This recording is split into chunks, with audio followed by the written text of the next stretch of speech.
CGTN, China Global Television Network.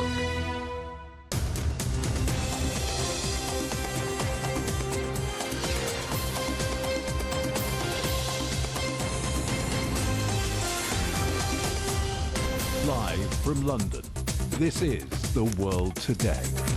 Hello, I'm Jamie Owen. Welcome to the programme. Our top stories. China's president calls for cooperation between BRICS countries meeting in South Africa as the group weighs up admitting new members. Our other headlines, Russia and Ukraine blame each other after a night of deadly drone attacks.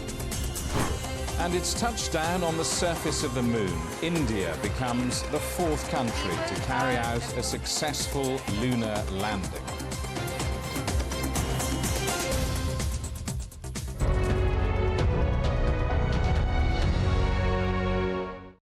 China's President Xi Jinping has called for deepening economic and financial cooperation among BRICS countries as world leaders gathered for the second day of the group summit in Johannesburg.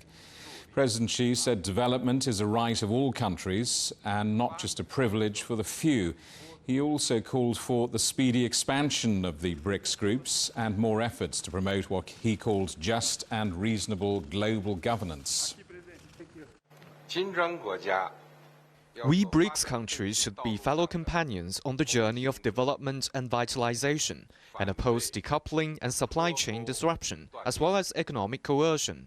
We should focus on pragmatic cooperation, especially in areas of digital economy, green development, and supply chain. Well, let's talk to our correspondent Daniel Arap Moy, watching events for us in Johannesburg. Daniel, what else did President Xi have to say?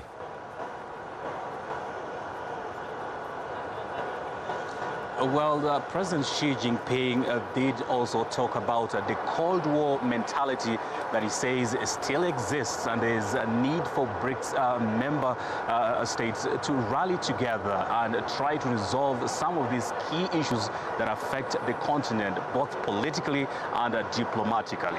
And another key area that President Xi Jinping did speak about during this morning's session here in Johannesburg is the use of artificial intelligence, which he says, despite the fact that it is a good technology to advance development across BRICS member states, it also poses key challenges that needs to be addressed. And he said that China is setting up an expert group to study some of.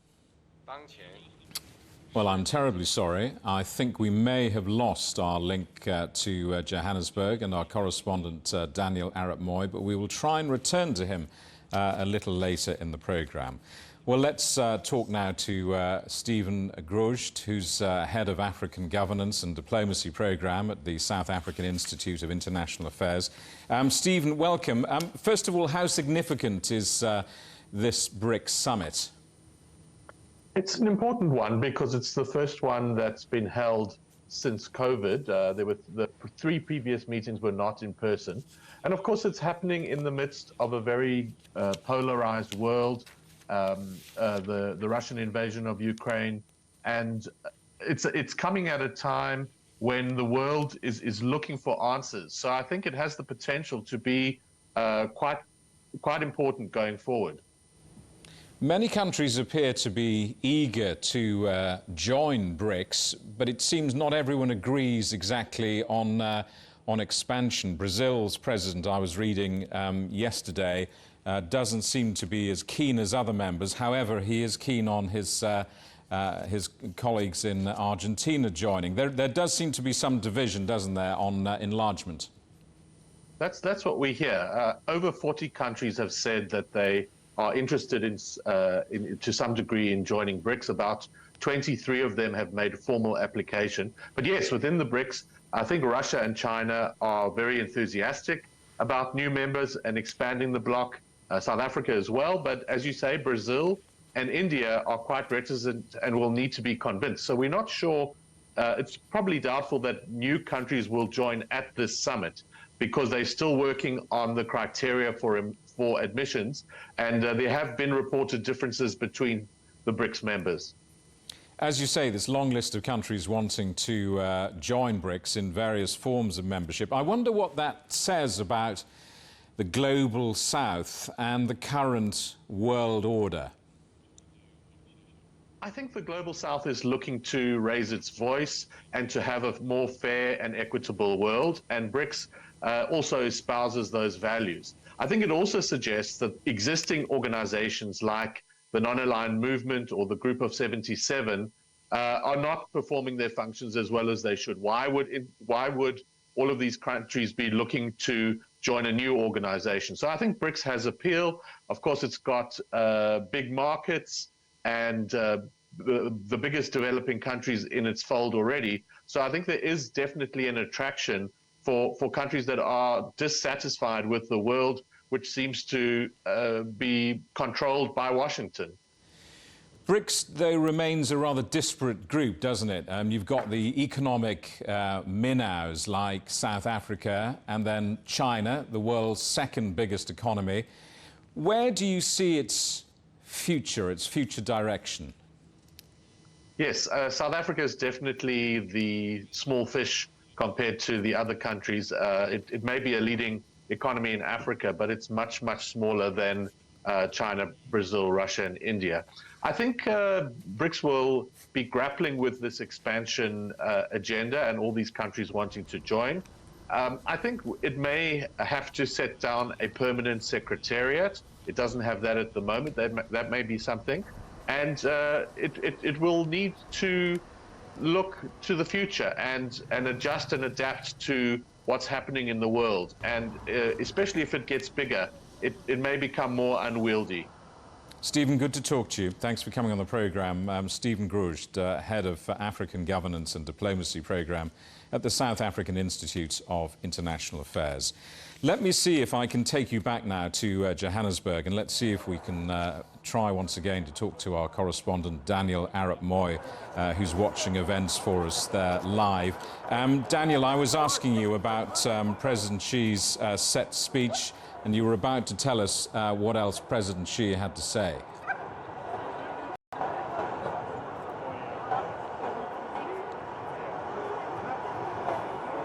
Yes, indeed. President Xi Jinping did talk about the Cold War mentality that he says still exists, and that there is need for members of the BRICS community to work together to address some of the key challenges, both politically and diplomatically. He also spoke about the importance of artificial intelligence, which he says it is good for development, but also there are challenges that need to be addressed so that this technology is secure for all member states within the BRICS community. And he says China is setting up an expert group to examine more of these challenges and make sure that this technology is secure for all members. And most importantly, President Xi Jinping did mention something very, very critical here. He says that international law must be written in our hearts rather than imposing it by those with strong muscles. That was a very clear statement and important indeed from his side. He says it must be written and not imposed by any other individual who is stronger than the other. Daniel, good to see you. Our correspondent Daniel Arap Moy in Johannesburg. Now, the rest of the day's news, and Zimbabwe's economic woes are in the headlines as people there vote in the presidential election. President Emmerson Mnangagwa is seeking re-election and faces 10 other candidates, including his main challenger, the opposition leader Nelson Chamisa. Zimbabwe has been struggling with inflation, which has reached triple digits, currency shortages and high unemployment. Thailand's king has endorsed Srettha Thavisin as the country's new prime minister. Parliament voted in favour of the property developer and political newcomer, ending months of uncertainty following May's elections. Srettha only announced last November that he had joined the Pheu Thai party. Well, just hours before that parliamentary vote, Thaksin Shinawatra returned to Thailand after 15 years of self-imposed exile and began serving an 8-year prison sentence on corruption charges, which he denies. The police say he's since been moved to a hospital after suffering a health problem on the first night of his detention.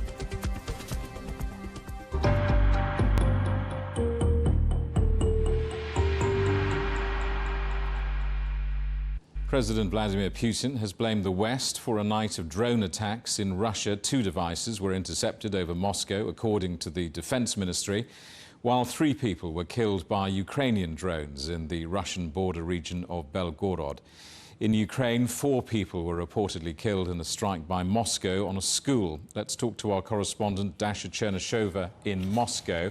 Dasha, what's the latest on these drone strikes, and what has President Putin been saying about the conflict in Ukraine?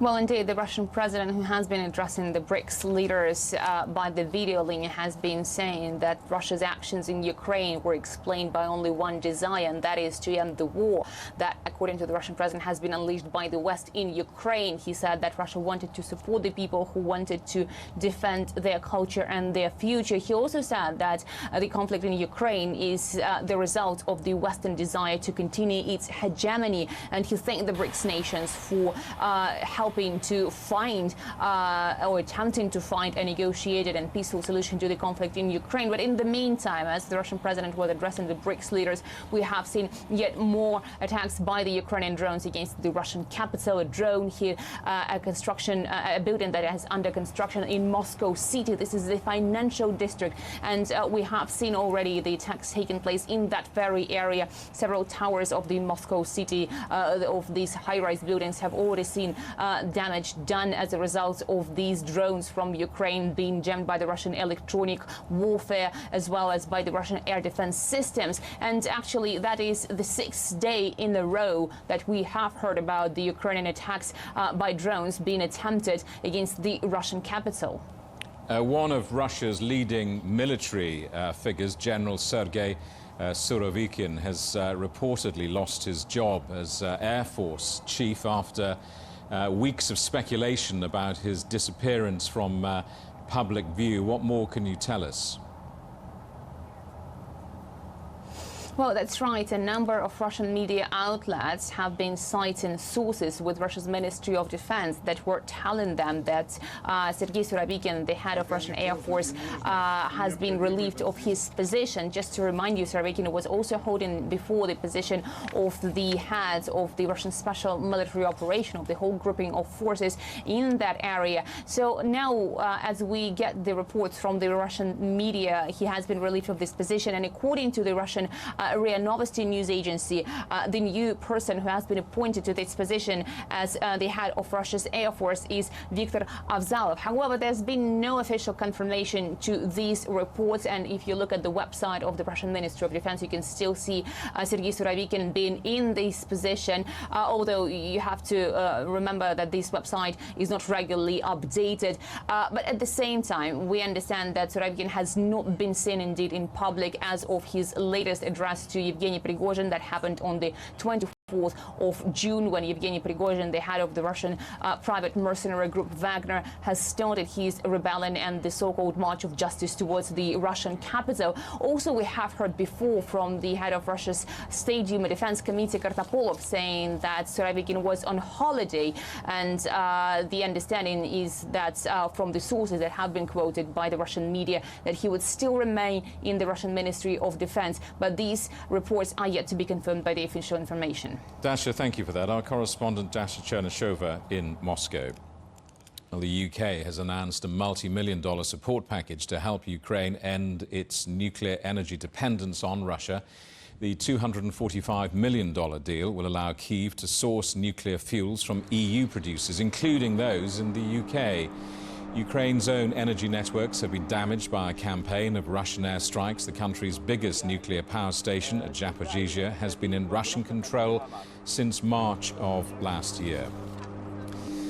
And Ukraine's farmers are harvesting this year's grain crops without knowing when they'll be able to sell them. The country is one of the world's main producers and in peacetime exports 80 million tons every year. But fighting in Ukraine has changed the markets as well as security. The price per ton for Ukrainian farmers has fallen because of this conflict. Our correspondent Yolo David reports. Farming in Ukraine is becoming precarious. Once the breadbasket of the Soviet Union, hundreds of small-sized grain farms are struggling to sell their produce and face bankruptcy. Volodymyr Varbanets checks what's the current price per ton of wheat as he farms 200 hectares in southern Ukraine. The war has had a massive impact on my farm, and not only on mine, but generally on the farms throughout Ukraine. Here in the Odessa region, the cost of crops have fallen by 50%, but the cost of fuel and fertilizer have increased by 50%. Out of more than 4,000 farms near Odessa, a third don't own grain silos. Those farmers have to sell their crops even if prices are low. This farmer is being paid in wheat rather than cash. He receives 2 tons of grain as payment for renting land to Volodymyr's business. Ukraine's grain is very important for many of the world's poorer countries. When there's a constant supply, it's affordable. But with uncertainty at a time of war, traders and shipping companies adapt their prices because of the high risk involved with their cargo. Transporting smaller amount of grains is more expensive, especially by road and rail. Officials in Odessa are concentrating on exporting as much grains as possible, but the Black Sea deal hasn't been as effective as Ukraine had hoped. Fewer grains are being exported, leading to a large surplus being kept in the country. Farmers understand that even if they lose money this year, they'll continue to sow and plant for next year. They can apply for financial help from the state, and we have $33,000 to support them. And we want to develop horticulture, berry and vegetable farming, as well as improve irrigation. Traders too are facing losses. These pictures show what's left of a new $500,000 grain storage on the Danube River.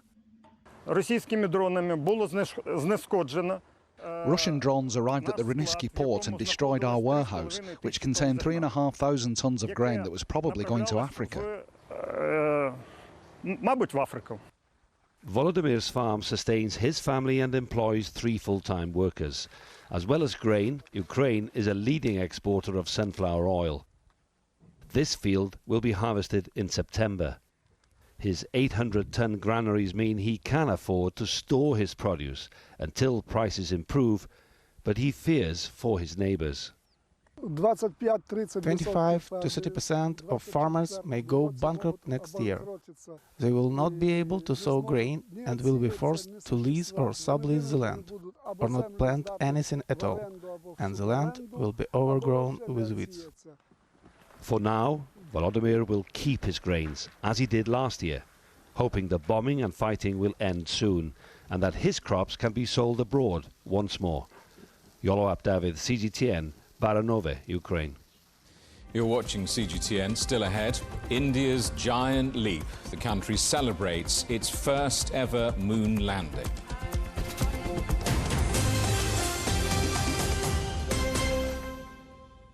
Roger, Ricky, loud and clear. We can try out the wild and crazy ideas. Nothing can stop an idea whose time is coming. This idea is coming. I actually feel quite comfortable in isolation. We should all be very basic when we're trying to save the world. Awesome! We hope it will happen. We have to live in hope. Facing the unknown is always difficult. In a world in turmoil, it's easy to lose orientation. But when the storms come, we have to see the possibilities, reinvent, find new opportunities, discover a path forward.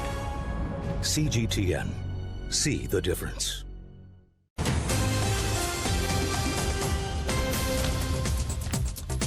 Hello, welcome back. A reminder of our top stories. China's President Xi Jinping calls for cooperation between BRICS countries meeting in South Africa as the group weighs up admitting new members.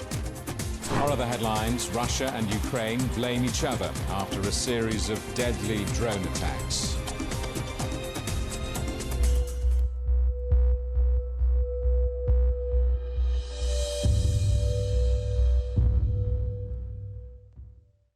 Wildfires that have claimed 20 lives in Greece are still burning out of control near Athens and the Evros border region with Turkey. 18 of those killed are thought to be refugees who crossed the border recently and were camping in the forest. Forecasters are warning high temperatures and strong winds could spark more blazes. This is Greece's second major outbreak of wildfires this summer. Hundreds of people have been forced to leave their homes. Well, Canada is experiencing its worst wildfire season on record. Tens of thousands of people have been displaced, and the army has been deployed in several regions. But as some residents are able to return home, the Prime Minister, Justin Trudeau, has criticised social media. Our correspondent Mark New reports. In British Columbia, evacuation orders have been lifted in a few areas, allowing some people to return home. But even as firefighters make progress, Canadian Prime Minister Justin Trudeau is blasting Facebook. In June, Canada passed a law requiring tech companies to pay Canadian news organizations if they share their work. Facebook has begun blocking news in Canada, something Trudeau calls inconceivable at a time when people need information on the wildfires. But right now, in an emergency situation, where up-to-date local information is more important than ever, Facebook's putting corporate profits ahead of people's safety, ahead of supporting quality local journalism. This is not the time for that. At evacuation centers across Canada, thousands of people from the Northwest Territories have been waiting for nearly a week to get word whether they can return home. Here in Edmonton, the capital city of Alberta Province, the influence of Canada's Indigenous people is all around, like at this Indigenous Art Park. In fact, the fires have taken a significant toll on that population. In the Northwest Territories, there are 45,000 people living there. Roughly half are Indigenous people. With her daughter and 2 dogs, Debbie Mills of the Vuntut Gwitchin First Nation evacuated from Yellowknife, driving 17 hours and passing through the hamlet of Enterprise to make it to Edmonton. It was really sad because you could see all the burnt areas. And once we got to Enterprise, that's when you saw 95% of the homes were burnt. Eddie and Mary Adele Chocolate of the Clecho First Nation are also stuck in Edmonton. In order to get to their home in Gameti in the Northwest Territories, they need to catch a flight from Yellowknife Airport, which is currently off limits. But no, all the Air Chindi, I heard they're parked in Edmonton, so there's no use going back to Yellowknife and try to catch a flight. There's no flight at all. It's all canceled, they say. So we're far away. Some evacuees were reluctant to leave their homes in the first place. Tracy Tarian said she wanted to make herself an essential worker by cooking and cleaning for the firefighters. But friends finally convinced her to go. I'm more concerned about the workers that are left behind, to add that extra stress of having to be rescued or evacuated because they have the most tremendous job right now. They don't need that additional problem. For now, she's taken on a new job, helping to make sure the evacuees feel cared for in their new, but hopefully temporary residence. Oh, yes. Mark New, CGTN, Edmonton, Canada. India has successfully landed a spacecraft on the moon, making its emergence as a space power. There were jubilant scenes in the control room as the Chandrayaan-3 touched down, and India made history, becoming the 4th country to successfully land on the moon and the first in the world to land on its south pole. Russia's failed landing less than a week ago added to the pressure of India's moon mission. Well, Dara Patel is a space expert at the UK's National Space Centre. Now that we're in the 21st century, what we're seeing is this kind of new space race where lots of different companies, lots of different organizations and nations are vying to get back to the moon. But unlike the Apollo era, where it was trying to get the first people to the moon and proving it was possible, the idea now is that we're trying to build this long-term kind of sustainable presence for humans on the moon. And I guess this time round, we've got other nations and other companies that are, or have the technology that allow them to compete in this space race. So what are they hoping to find there? Is there anything in particular that they want to discover? Lots of the organizations that we've been hearing about in the news recently, so the Indians and the Russians, they're targeting the south pole of the moon. And what we know from previous missions is that there is likely to be frozen water in the form of ice in the permanently shadowed regions of these craters at the South Pole. And if we can set up habitation at the South Pole where we already have resources like water there, then it means that we don't have to take those certain resources from the Earth to the moon when we're doing our future space exploration. So there's a particular, I guess, importance or a kind of look at the South Pole just because we think this is a place where we might find water. And why has the South Pole up till now not been explored? So previously, lots of the missions that landed on the moon have landed on what we call the near side of the moon. There has been a Chinese mission that has landed on the far side, but all of these missions have landed in the equatorial regions. When we send a spacecraft from the Earth to the moon, they sort of fly or travel in that kind of trajectory, and they're already traveling, making it easy for them to land in that equatorial plane. What a spacecraft has to do in order to land at a pole is change from being in an equatorial orbit into a polar orbit, essentially changing its orbit by about 90 degrees. And so that hasn't necessarily been done before. But it's not just about the science, is it? It's also about the economic benefits. What might those be of exploring the South Pole? Yeah, so it's not just the water that we're looking for, but it might be that the moon holds other precious or kind of important elements and minerals there that we can also use as resources, not just on the moon, but potentially resources for back on use here on Earth. I think what we've got to be careful of is that, space and the sort of laws and regulations haven't necessarily kept up with the pace of space exploration.